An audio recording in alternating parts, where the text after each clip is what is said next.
사랑이 많으신 하나님 아버지, 우리 찬양대가 하나님 앞에 아름다운 찬양을 올려드렸습니다. 이 찬양을 기뻐 받아주시고 우리 찬양대원들의 삶 가운데 함께하여 주셔서 늘 주의 팔을 의지하며 주와 동행하는 삶을 살게 해 주옵소서. 이 시간 말씀을 듣습니다. 말씀 가운데 함께하시고 하나님이 예비하신 풍성한 은혜 주시기를 소원하며 사랑 많으신 예수님 이름으로 기도하옵나이다. 아멘. 우리 옆에 있는 분과 인사하겠습니다. 말씀의 은혜 많이 받으세요. 말씀의 은혜 많이 받으세요. 우리는 지난주부터 같은 본문을 가지고 두 사람에 대해서 살펴보고 있습니다. 지난주에 살펴본 사람은 자신이 주인 되어 있는 삶을 살기 위해서 하나님의 말씀을 거역하다가 하나님의 신이 떠나니까 악신에 사로잡혀서 괴로움과 번민 가운데 고통 중에 살아갔던 사울에 대해서 살펴봤습니다. 그는 비록 왕으로 지내기는 했지만 죽을 때까지 진정한 왕이 아닌 버림받은 자의 삶을 살게 됩니다.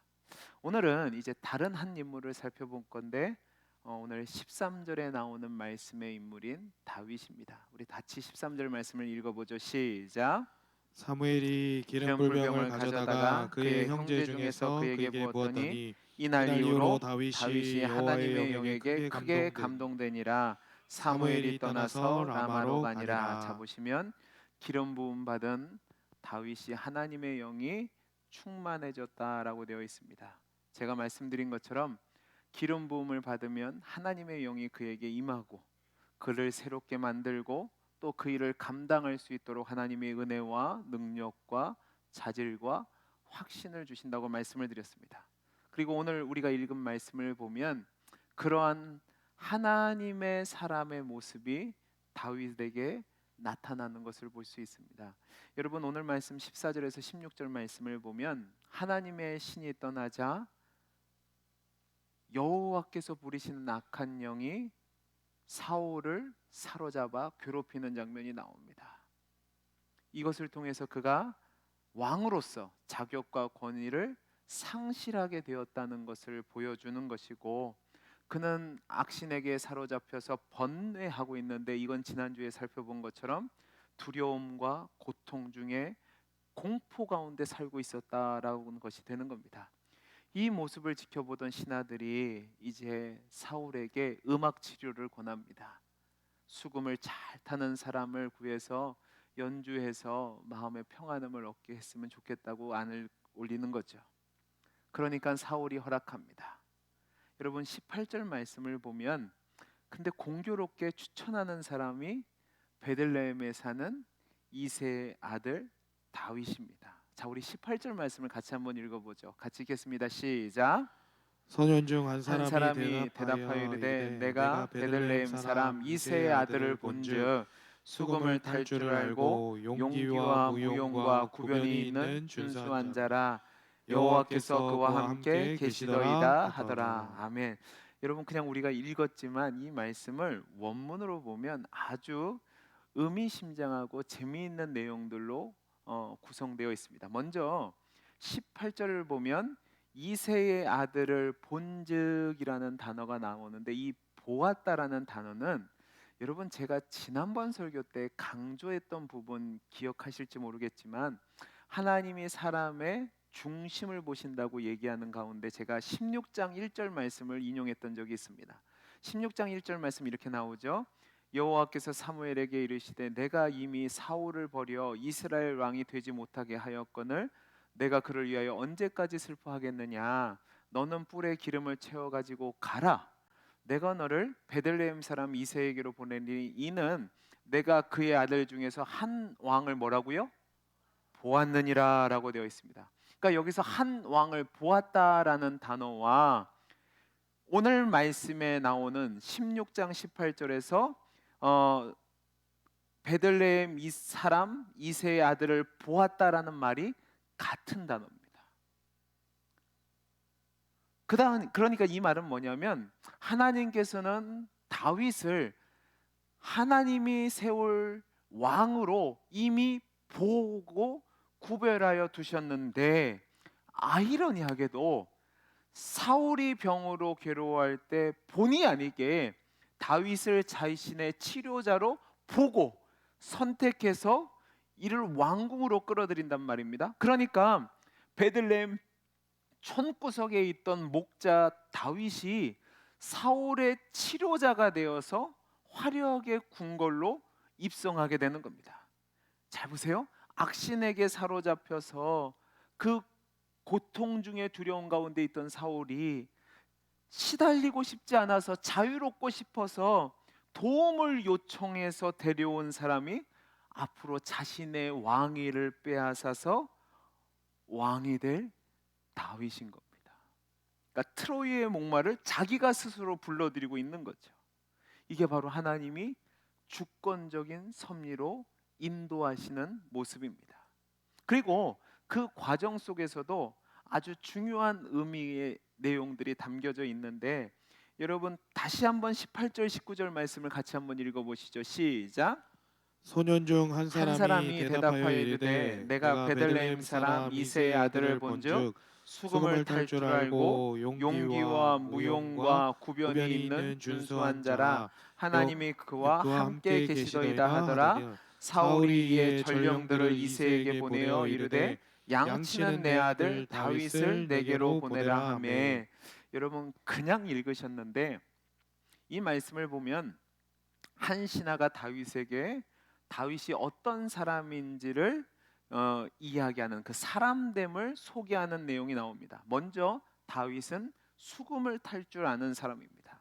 이 수금을 탈 줄 안다는 것은 단지 수금을 칠 수 있다라는 정도가 아니라 탁월한 연주자라는 겁니다. 예술적인 재능이 뛰어난 사람이라는 거죠.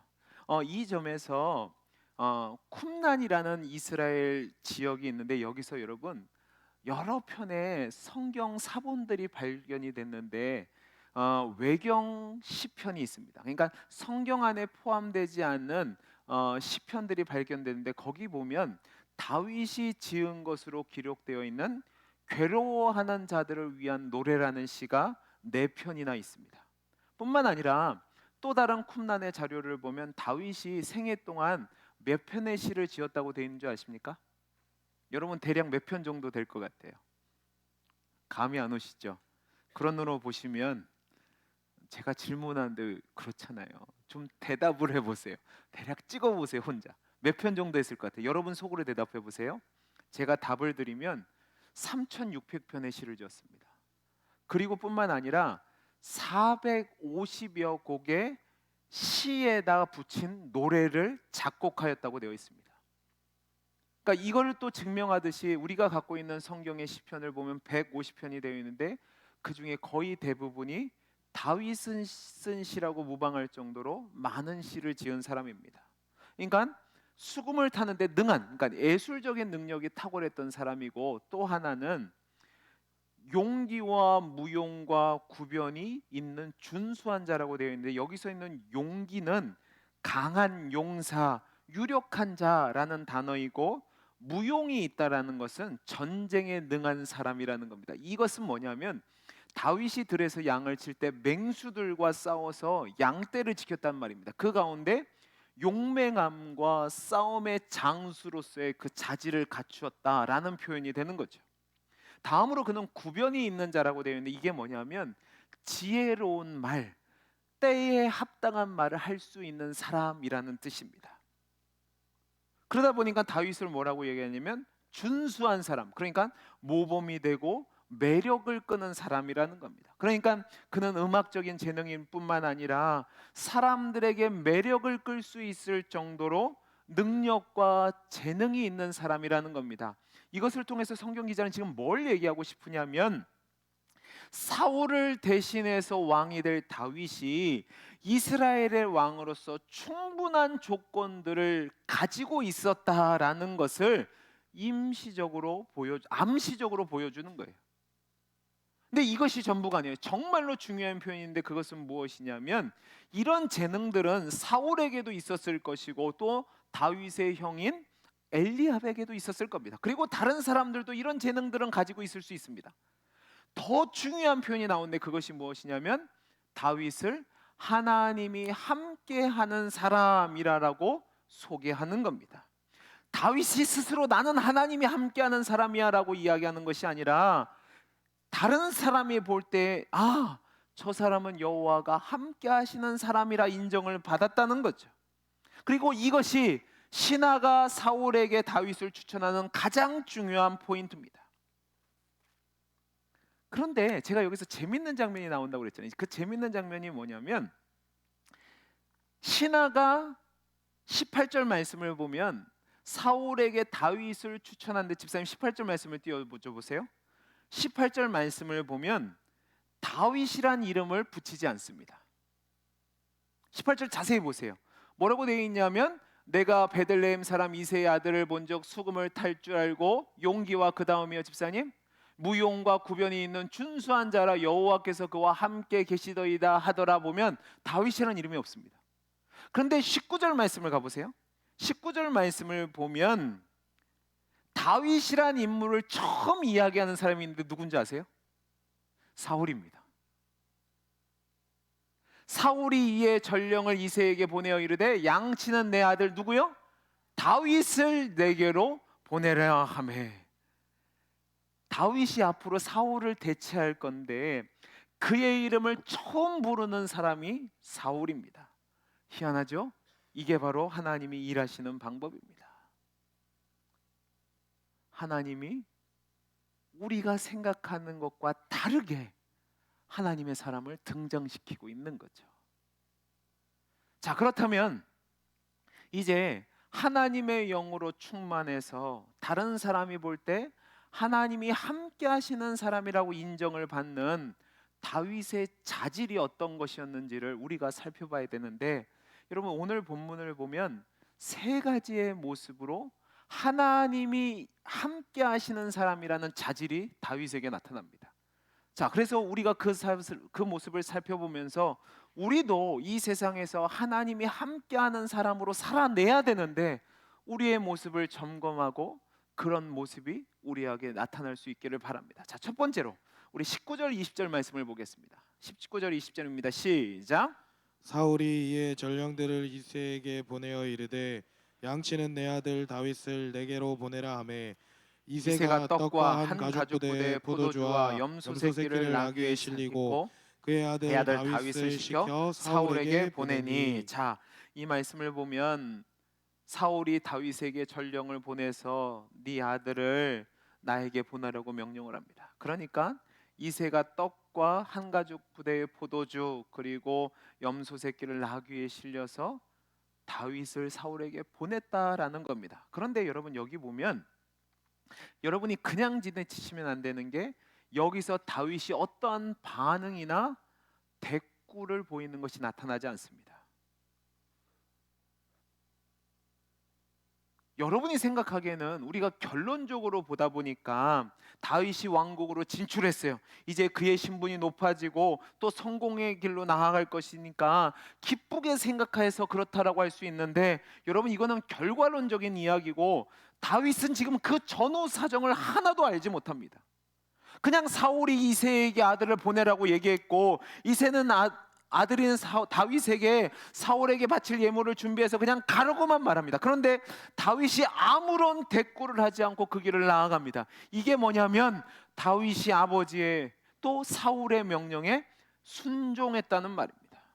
그러니까 다윗이 하나님이 함께하는 사람의 자질을 보이는 첫 번째 모습이 뭐냐면 권위에 순종할 줄 아는 사람이라는 겁니다.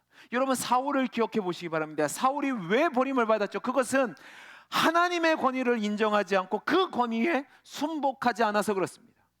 여러분 우리가 믿는 하나님은 질서의 하나님이십니다. 부모와 자식 사이에, 남편과 아내 사이에, 상정과 아랫사람 사이에, 어른과 젊은이 사이에 하나님은 질서를 세우셨습니다. 이는 착각하시면 안 되는 게 신분상 또 가치상 차이가 있다는 것을 말하는 것이 아니라 모두 다 하나님의 백성이고 하나님의 형상대로 지음받은 존귀한 생명이지만 하나님이 질서의 하나님이시기에 거기에 권위를 부여해 두셨다면 저와 여러분은 그 권위를 따라가야지만 하나님의 사람의 모습이 나타나는 거라는 말입니다.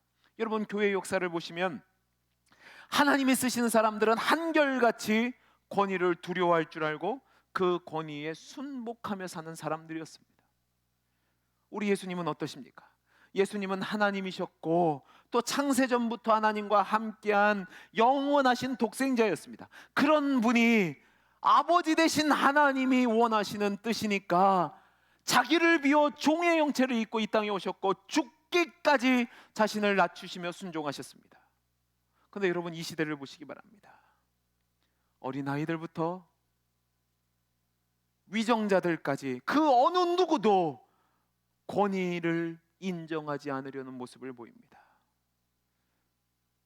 언젠가 한 봉석을 보니까, 여러분이 아는 겁니다. 금쪽 같은 내 새끼라는 방송 아시죠? 거기 보면 아버지가 아들에게 이렇게 하라고 하니까 아들이 아버지한테 욕을 하고 난리를 칩니다. 또 어떤 선생님들은, 특별히 여자 선생님들이 학생들에게 말을 하면 학생들이 선생님한테 대놓고 욕을 합니다. 이게 요즘 시대의 모습입니다. 정치인들은 어떻습니까? 자신들에게 유리하면 그것을 인용하고 자신들에게 불리하면 문제가 있답니다. 농단이랍니다. 자신 중심으로 질서를 무너뜨리고 권위를 인정하지 않고 사는 거죠. 여러분, 저는 지금 우리나라에 이 시대에 일어나는 모든 문제가 저는 권위를 인정하지 않는 것에서 출발된다고 생각됩니다. 부모의 권위에 순종하는 것을 배우지 못한 자녀들이 사회의 권위에 순종하지 않는 것이고, 그러다 보니까 이제 기본적인 국가의 권위 자체도 인정하지 않는 거죠. 여러분, 잘 생각하셔야 됩니다. 여러분들이 위정자들을 투표로 뽑습니다. 근데 위정자들을 투표로 뽑을 때 여러분 마음에 드는 사람일 수도 있고 아닌 사람일 수도 있습니다. 그거는 각자의 견해니까 제가 뭐라고 말을 안 합니다. 그러나 세워진 사람은 여러분 생각에 맞든지 맞지 않든지 간에 하나님이 세웠다면 그를 위해서 기도하고 따라가는 것이 질서입니다. 제발 부탁입니다. 여당에 속하셨든지 야당에 속하셨든지 내 마음에 들지 않는다고 욕하거나 그러지 마십시오. 우리가 할 수 있는 것은 하나님이 세우신 권위니까 기도하는 겁니다. 목소리를 높이고 싸운다, 그거는 세상 사람들이 하는 거죠.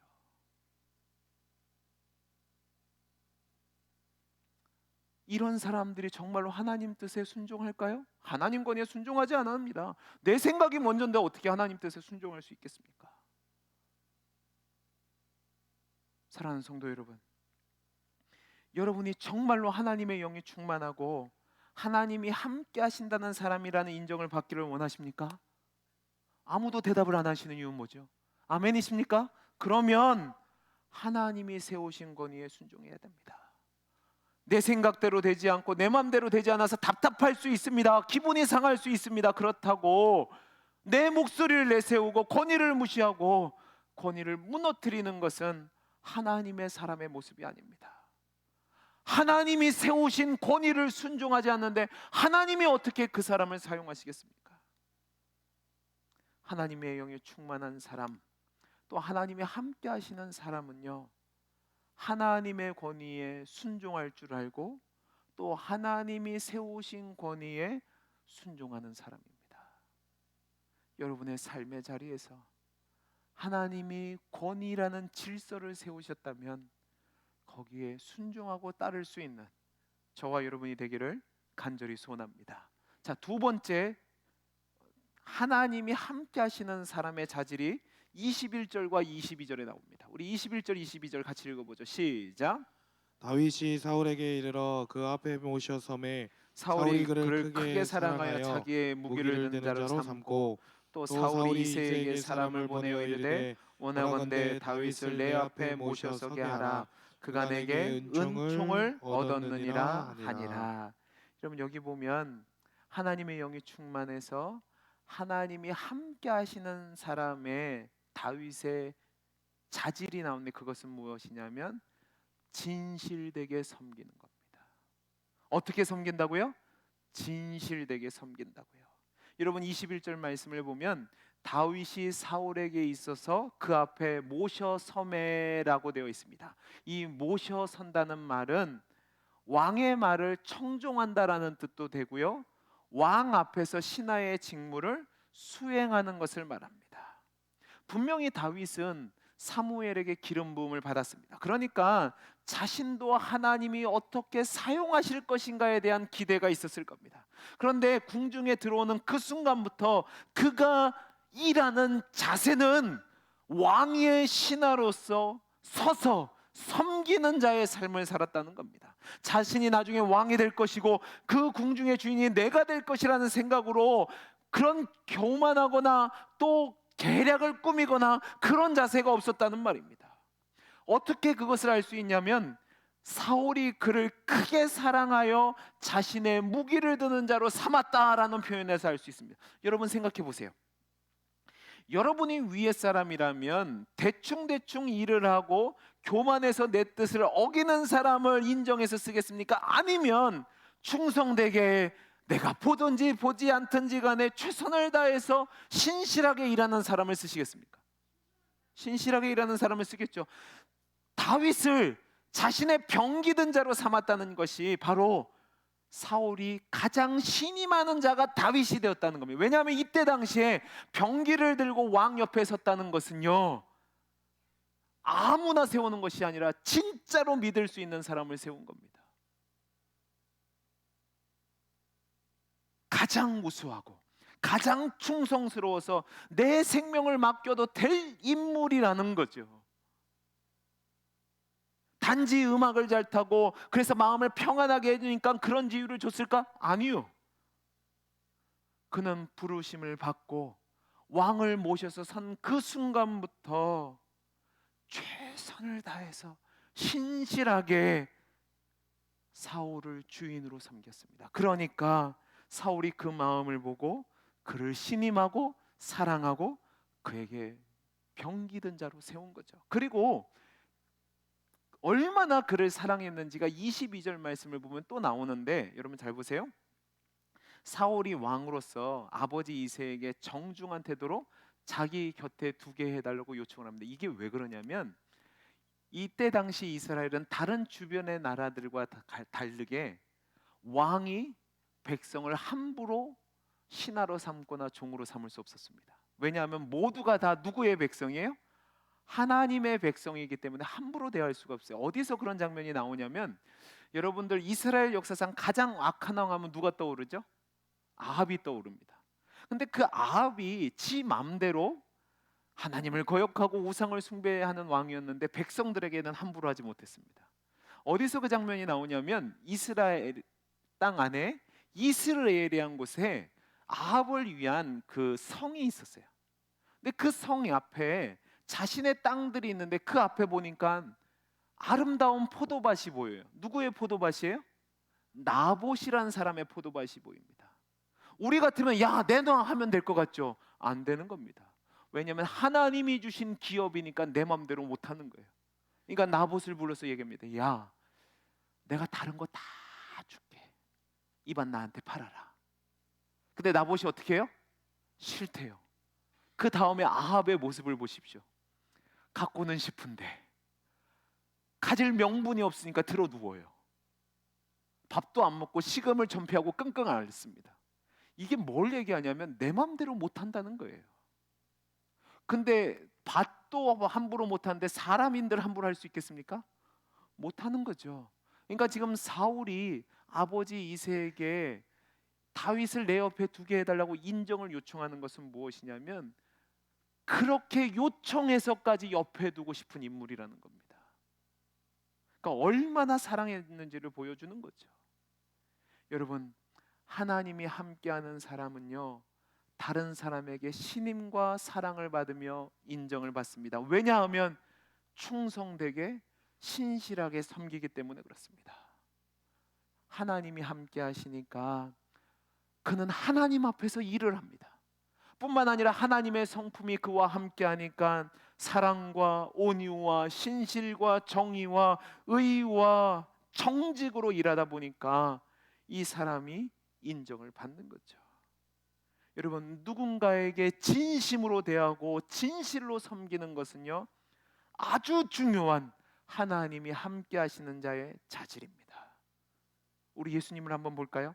여러분 마태복음 20장 28절과 마가복음 10장 45절 말씀을 보겠습니다. 같이 한번 읽어보죠. 시작. 인자가 온 것은 섬김을 받으려 함이 아니라 도리어 섬기려 하고 자기 목숨을 많은 사람의 대속물로 주려 함이니라. 마가복음 10장 45절입니다. 시작. 인자가 온 것은 섬김을 받으려 함이 아니라 도리어 섬기려 하고 자기 목숨을 많은 사람의 대속물로 주려 함이니라. 여러분 이상한 점 못 느끼셨습니까? 이상한 점 느끼셨어요? 못 느끼셨어요? 대답을 좀 하세요. 이상한 점 못 느끼셨어요? 내용이 글씨 하나 틀리지 않고 똑같습니다. 한 사람은 누가 썼어요? 마태가 썼고 하나는 마가가 썼단 말이에요. 그런데 두 사람이 인용하는데 토씨 하나 틀리지 않아요. 이 얘기는 뭔지 아십니까? 예수님이 그만큼 강조했다는 내용입니다. 그러니까 성경을 기록한 저자가 이것만큼은 다르지 않게 쓴 거죠. 근데 그 내용이 뭐냐면 주님이 오신 것은 섬김을 받으려 한 것이 아니라 도리어 섬기고 자기 목숨을 대속물로 주기 위함이라고 말씀하고 계십니다. 바로 주님의 삶이 이런 삶을 사신 거죠. 주님이 잡히시기 전날 밤 마지막 만찬의 자리를 기억해 보시기 바랍니다. 주님은 충분히 선생으로 높은 자리에 있을 수 있었습니다. 그러나 제자들을 높은 자리에 앉히시고 자신 허리에 수건을 동이고 무릎을 꿇고 종이나 하는 제자들의 발을 친히 씻기셨습니다. 왜요? 섬기러 오셨기 때문에 그렇습니다. 그리고 죽기까지 자신의 생명을 내어주시는 그 섬김을 하셨습니다. 그러니까 하나님이 우리 예수님을 내 사랑하는 자요 내 기뻐하는 자라고 선포하신 거죠. 저는 이 부분이 얼마나 찔리는지 모릅니다. 저는 목사입니다. 여러분 목사를 영어로 얘기하면 미니스터라는 단어를 쓰는데 섬기는 사람이라는 겁니다. 저는 하나님을 섬기고 또 하나님이 맡겨주신 양떼인 여러분을 섬기는 자입니다. 그런데 어느 순간부터 제 마음속을 제가 보면 섬기기보다는 섬김을 받는 게 좋고 대접을 하기보다는 대접받기가 좋고 다른 사람을 인정하기보다는 제가 인정받기를 좋아합니다. 왠지 아세요? 여러분이 잘해줘서 그렇습니다. 여러분이 섬겨주시고 또 대접해주시고 인정해주시다 보니까 실력도 부족하고 자질도 부족한데 어느 순간 제가 담임 목사라는 그 직함 가지고 제가 섬김을 받아도 되고 인정을 받아도 되고 또 대접을 받아도 되는 사람처럼 여겨진다는 말입니다. 그러니까요, 여러분이 인정해주지 않으면 그렇게 서운해요. 그럴 때가 있어요. 이게 제가 부족하다는 증거가 되는 거죠. 근데 문제는 이게 한국교회의 가장 심각한 문제라고 생각합니다. 여러분 제 얘기를 지금부터 하는 것을 오해하지 마십시오. 저는 이 설교를 1년 전에 준비해 놨습니다. 그러니까 이 내용도 1년 전에 제가 기록한 겁니다. 그런데 제가 이 설교를 그대로 읽어 드리겠습니다. 언제부터인가 교회는 직분을 하나의 계급으로 생각했습니다. 그래서 성도는 제일 하층이고 그 다음이 서리 집사고 그 다음이 안수 집사나 권사고 그 다음이 장로고 그 다음이 목사라고 생각을 했습니다. 그래서 세상에서 나이가 좀 있고 인정을 받는 사람이면 교회에서 생활을 하면 당연히 높은 자리를 차지해서 섬김과 인정을 받아야 된다고 생각을 했습니다. 여러분 이게 얼마나 심각한 착각인지 모릅니다. 성경 어디에서도 교회의 직분을 계급으로 이야기한 곳이 없습니다. 교회의 모든 직분은 다 섬김의 직분입니다. 교회의 직분은 군림하거나 지배하거나 섬김을 받는 자리가 아니라 오히려 자신을 죽기까지 내어주고 섬기는 자리란 말입니다. 그래서 여기 계신 모든 분들이 여러분 장로하십시오, 권사하십시오, 안수집사님 하십시오 하면 서로 고개를 소리 절레 질러야 합니다. 왠 줄 아세요? 내가 그것을 하면 할수록 다른 사람들보다 시간과 물질과 정성과 내 삶의 모든 것을 드려야 되는 것이거든요. 그런데 어느 순간부터 내가 나이도 먹었고 내가 신앙생활도 오래 했고 내가 헌금도 많이 하니까 이 정도 자리는 차지해야 되지 않겠냐라고 생각하는데요, 착각이라는 말입니다. 여러분, 예수님이 이 세상에 계실 때 가장 미워했던 계층의 사람이 바리새인들입니다. 왜 그들을 미워한 줄 아십니까? 그들은 섬기려 하기보다는 섬기려는 그 자리, 섬김을 받는 자리를 사랑했던 사람들입니다. 내 신앙의 우월성을 내세우면서 대접받기를 좋아했고, 높음 받는 자리를 좋아했고, 인정받기를 좋아해서 그 자리에서 다른 사람을 비난하고 정죄하고 비판했던 사람들이란 말입니다. 하나님이 함께 하시는 사람은 군림하는 사람이 아니라 섬기는 사람입니다. 사랑하는 성도 여러분, 저와 여러분이 하나님이 함께 하시는 자의 증거가 나타날 수 있기를 간절히 소원합니다. 그것은 뭐냐? 섬기는 겁니다. 하나님이 여러분을 섬김의 자리로 불러주신 줄 알고 철저하게 종의 조사를 가지고 여러분이 있는 곳에서 섬겨야 됩니다. 장로님은 장로님으로, 권사님은 권사님으로, 안수집사님은 안수집사님으로, 집사님은 집사님으로, 성도는 성도로서 나보다 남을 낮게 여기고 하나님을 섬기듯이 섬겨야지. 그 모습에서 저 사람은 하나님이 함께 하시는 사람이라고는 증거가 나타난다고요. 그리고 그런 사람들이 일할 때 하나님의 역사가 나타나는 겁니다. 여러분의 가정에서도 마찬가지입니다.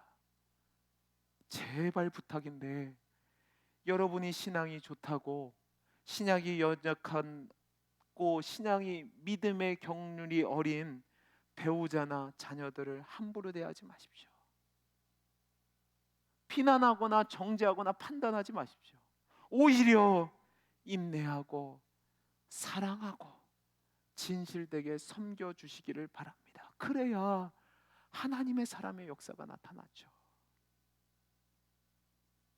하나님의 영이 충만하고 하나님이 함께 하시는 사람이라는 인정을 받는 것은 높은 자리에 올라가서 하는 것이 아닙니다. 여러분, 우리 주님도 제자들의 발을 씻겼고 죽기까지 낮아지셨는데 우리가 섬김의 자리에 서지 못할 이유가 어디 있겠습니까?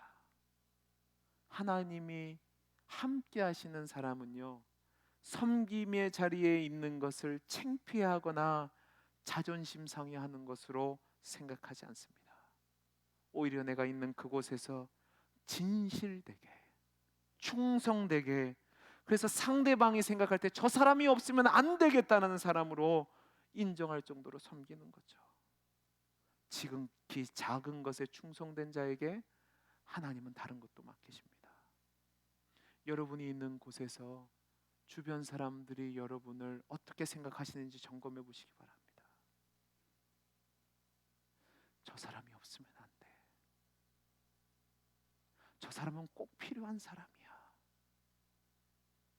그래서 저 사람은 하나님이 함께하는 사람이야. 그런 증거가 나타나야 되지 않을까요?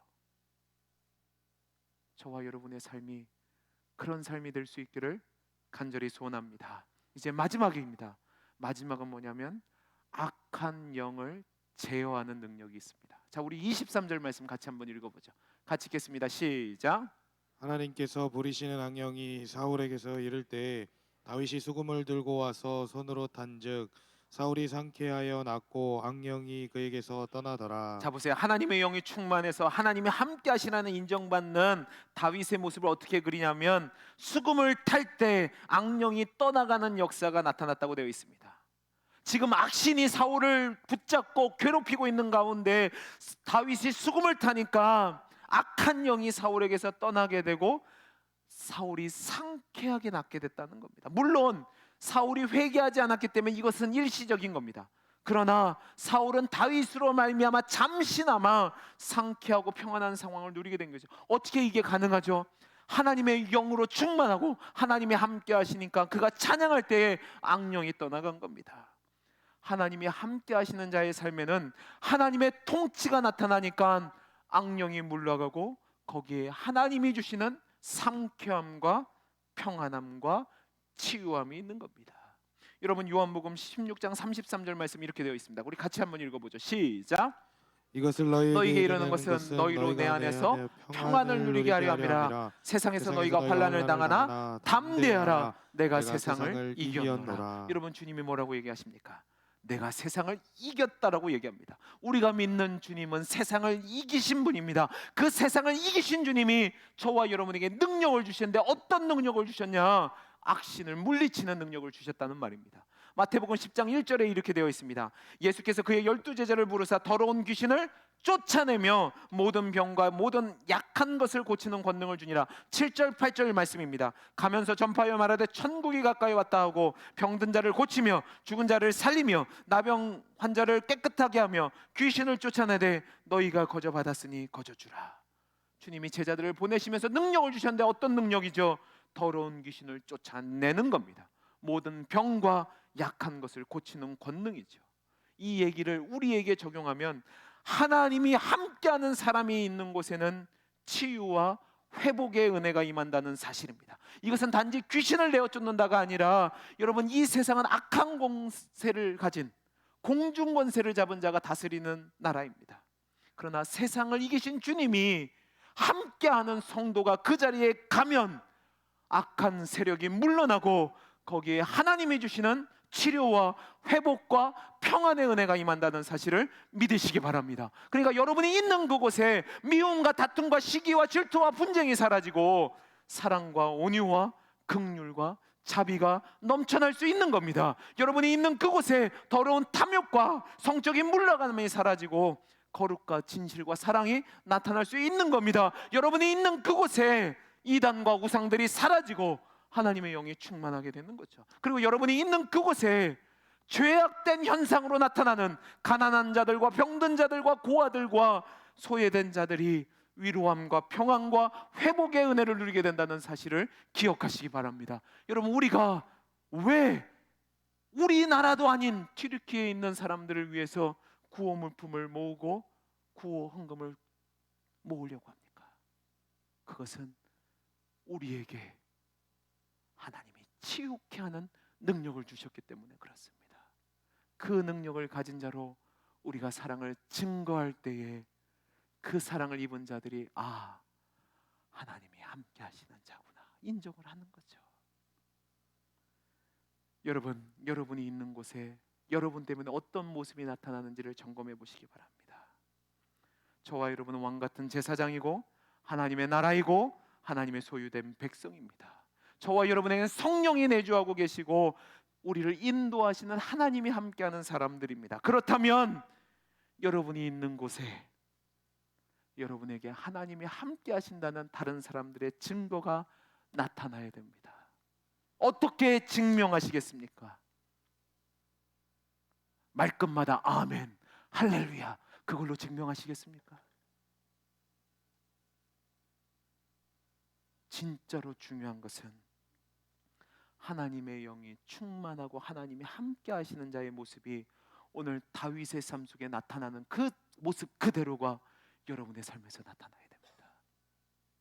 여러분의 삶의 자리에서 여러분은 하나님이 세우신 권위에 순종하는 모습을 보이셔야 합니다. 왜 아멘을 안 하십니까?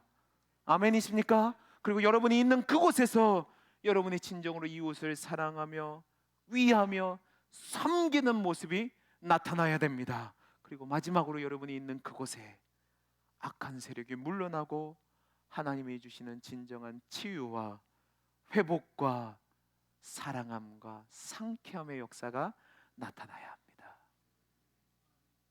여러분이 있는 그곳에 그러한 증거들이 나타남으로 말미암아 모든 사람들이 여러분을 당신은 하나님이 함께하는 사람입니다.